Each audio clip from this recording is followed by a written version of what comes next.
Palworld, игра, от которой никто такого хайпа и не ждал.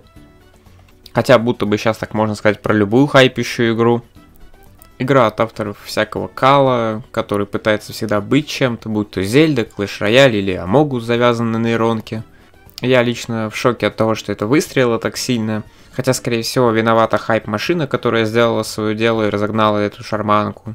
Ну, потому что, спойлер, но игра объективно не заслуживает того хайпа, который вокруг нее. Ну, давайте сначала.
Анонсировали игру в 2021 году, то есть ее как минимум 3 года делали, держим это в голове, и позиционировали ее как игру мультиплеер, выживалку с эксплуатацией существ.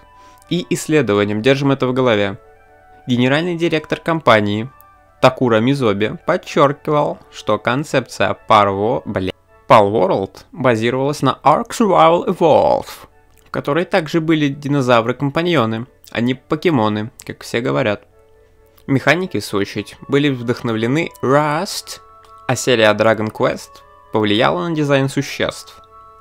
И это заметно, от игры прям несет арком и растом, начиная от редактора персонажей и заканчивая интерфейсом.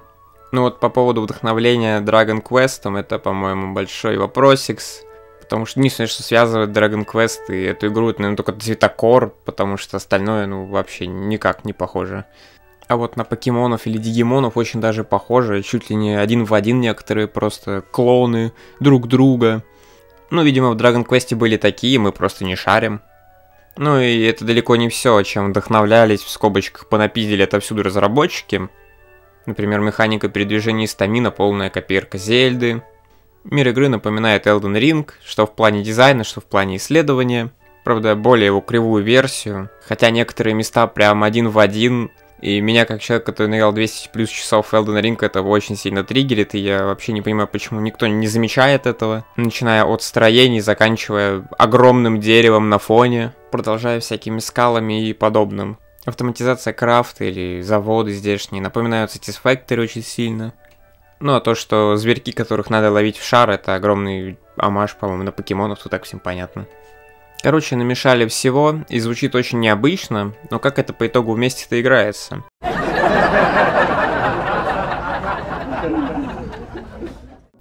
Геймплей — это дефолтный выживач, спавнишься голым, идешь собирать рессы, попутно собираешь своих первых павлов. Прокачивая уровень и исследуя карту, получаешь очки, за которые изучаешь новые рецепты и статы персонажа. Когда перестаешь уже быть чушпаном и становишься реальным пацаном, идешь фармить данжи и более ценные вещи. Короче, типичный выживач. В игре есть много механик, из-за которых даже таким заниматься весьма залипательно. Ну, у нас ведь тут выживач с покемонами и огнестрельным оружием. Как они в плане нереального геймплеинга? Палы, АК-павлы, АК-здешние покемоны имеют разные способности, разные стихии и в плане работы отвечают за разные задачи. Кто-то таскает вещи, кто-то поливает грядки, кто-то умеет разжигать костры и все вот подобное. В игре более 100 различных павлов. Правда, какая-то часть из них это просто реколоры одинаковых покемонов, но типа с разными стихиями. Есть вот красный дракончик, он типа огненный, есть такой же, но синий, он там льдом хуярит. И всех их можно также использовать в бою. По мере прокачки павлы имеют 3 разных способности у себя встроенных. И одну особую, которую ты должен сам скрафтить, там, будь то седло или, может, гранатомет какой для какого-нибудь покемона. И, по сути, только вот эта крафтовая способность и будет индивидуальной, потому что остальные просто делятся по стихиям. По сути, у всех травяных одинаковые атаки, у травяных тоже свой пул. Если что у них отличается, наверное, просто анимация атаки и, по сути, все. Далеко не на всех павлов можно скрафтить свою особенную эту способность. У кого-то по дефолту, например, идет какая-то пассивная способность. А кому-то, например, нужно седло сделать, чтобы ты мог его оседлать и, например, использовать его как танк какой-нибудь. Также, если тебе не нравится какая-то способность, например, или недостающая есть какая-то способность в пуле твоего павла, ты можешь скормить ему специальный фрукт, который дарует способность, которой принадлежал фрукт. Но это не все виды прокачки. Также ты можешь собирать души павлов и за счет них прокачивать статы в процентах. Вот да, там скорость работы, атаку, хпшку, защиту, вот такое, по мелочи. Но если тебе этого не хватает, можешь собрать кучу павлов одинакового типа и как в том самом авточесе фармить одних и тех же. Для начала собираешь 5, он апается в одну звездочку, однозвездочного персонажа, потом еще сколько-то, и так, пока не забабахаешь себе ультра-гигачада. Также у павлов свои черты характера есть.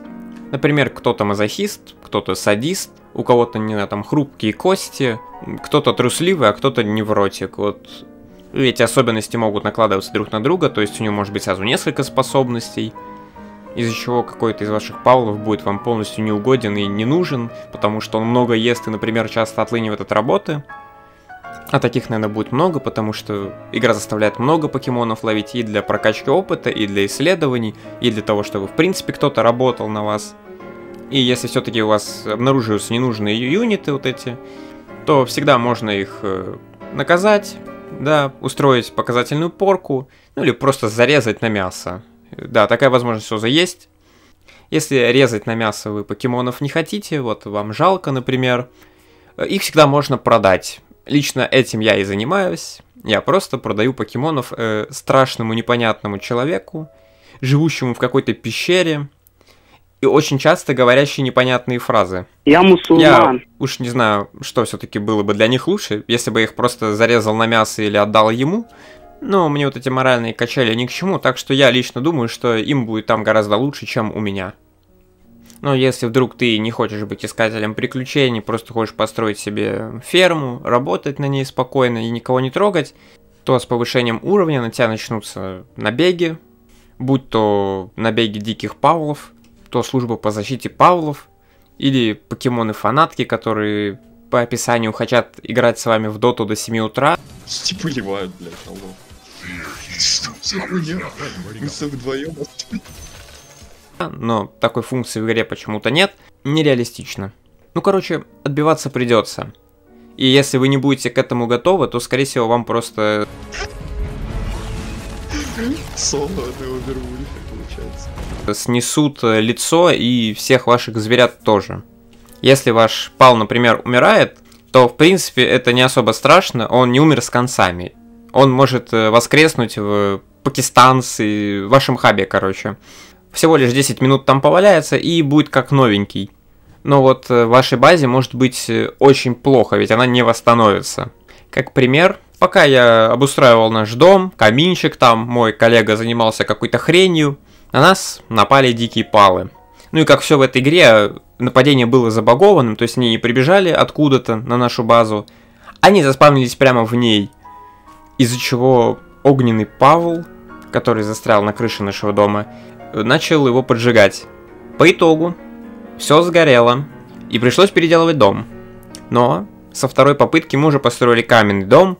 Не знаю, насколько сильно это защищает, но вот такими вот методами нападения игра заставляет прокачивать оборону, скажем так, твоей деревни в Clash of Clans.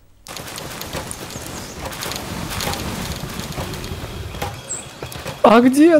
Ну, блядь. Пиздец. Если бы не баги и все это работало нормально, то механика была бы нормальной. Прям 100% интересной. Но по итогу у тебя враги появляются прямо в базе. Палы почему-то забивают хрен, даже если ты позвонил как бы в колокол специальный, который переводит их из рабочего состояния в оборонительную. Они почему-то дальше продолжают спать, жрать, заниматься какой-то хренью, пока твою базу ломают, а их попутно убивают. Скорее всего, это баг. Ну, я не удивлен, багов здесь до жопы, но об этом чуть позже. Добавить к этому всему могу только то, что вам обязательно нужно иметь при себе сильных павлов, потому что почему-то игрок с огнестрела вообще ничего не сносит им.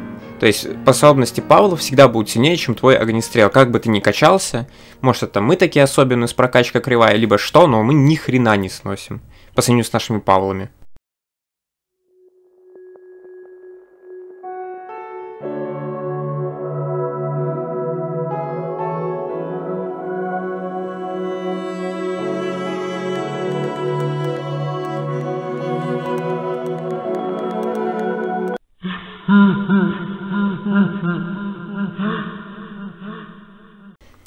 По поводу проблем игры.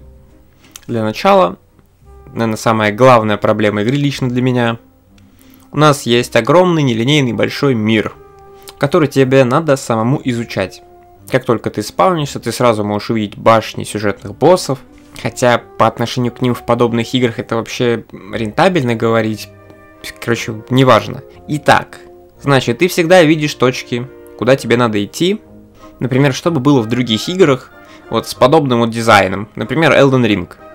Идя к точке интереса, ты бы наткнулся на всякие аванпосты, данжи с боссами и особенным лутом. И исследовать бы карту тебе было бы просто интересно. За счет продуманного дизайна карты. Но ведь как можно пример к подобной игре ставить Elden Ring, когда это же, мультиплеерная дрочильня, выживалка, где ты пытаешься улучшить свой гринд путем гринда. И вообще, тейк тупой, типа я глупый. Но я все-таки знаю, как это можно сделать интересным, не таким однообразным, что мы получили по итогу в игре. Можно добавить больше разных NPC, всякие фракции. Можно добавить сюжеты, какие-нибудь квесты, которые каждый игрок для себя проходит и не мешает другим. Добычу крутых покемонов можно сделать не просто точками боссов, которые каждый час респавнятся, а сделать, например, рандомные события. Либо возможность что-то сделать в мире, чтобы мир на какое-то время стал каким-то, не знаю, другим, и там начали вылезать, например, подземные покемоны, не знаю. Сделать больше разнообразных локаций, которые будут как-то связаны с чем-то, находящимся на этой локации. И говорить, что такое невозможно сделать в играх, это брехня. Сделать такое можно, как пример Fallout 76.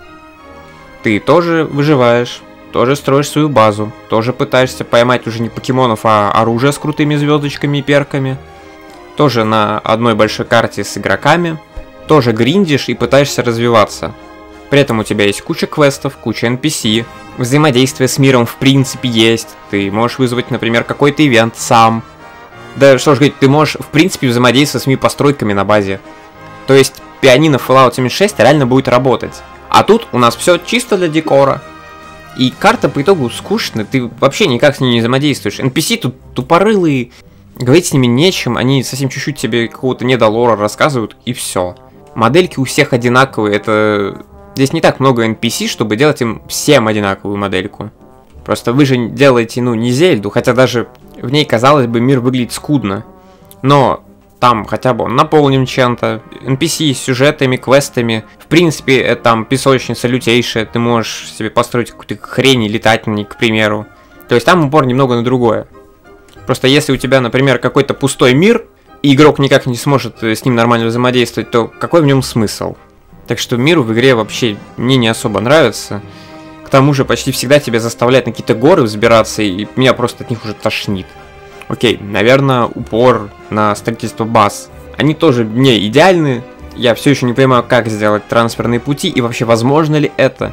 Потому что, то есть ты построил несколько баз, на одной у тебя добывает камень, например, а на второй основная база. И вручную ты не перетащишь все эти ресы.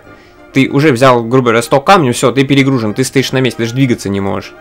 То есть ты даже можешь сесть на огромного какого-нибудь оседлать пала, там, не знаю, километрового, и все равно он будет перегружен. Это какая-то бредятина. Даже в Старфилде, который все калом поливают, даже там ты мог настроить с одной базы на другую трансферные пути, чтобы они переносили тебе важные ресы и подобное. И будто бы здесь должно быть то же самое, ведь разные ресурсы спавнятся в разных биомах.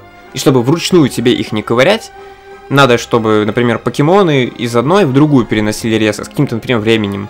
Но вместо этого на тебе улучшалки из Clash of Clans, фигач себе шахту улучшенную, там будет что-то иногда добываться. То есть столько всего придумать с этим можно, но по итогу они этого почему-то не добавили. И говорит, что, ну, это ранний доступ, добавят потом. Ну, игру анонсировали в 2021 году, то есть у них уже какие-то были наработки на тот момент. То есть игру делают 3 года, по сути. Для того, что я вижу в игре, это как-то слишком много. Опять же, даже в том же самом Fallout 76 было больше всего, чем ты мог заниматься на релизе. На релизе! Ну и баги. Багов в игре дофига. От анимаций до телепортов каких-то, до проблем, не знаю, сервера вообще. Оптимизация местами хорошая, а местами она лагает при виде воды статичной или какой-то горы, просто какая-то гора, и именно на ней у тебя будет лагать. А, например, на огромной равнине с деталями, там, данжами подобным не будет лагать.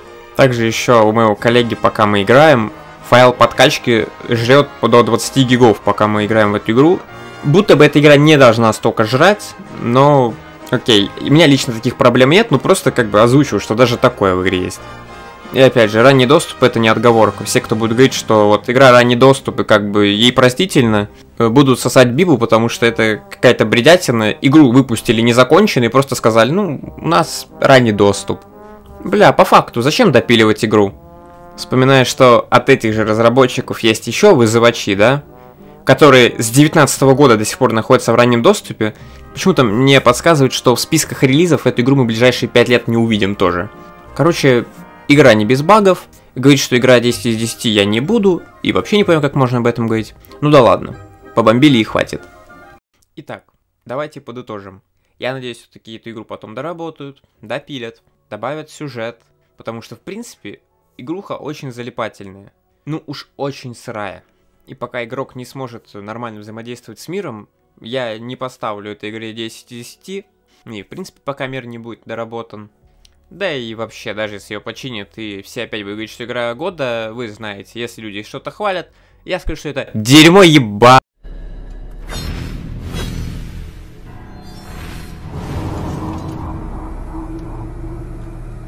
Fuck you, Nero.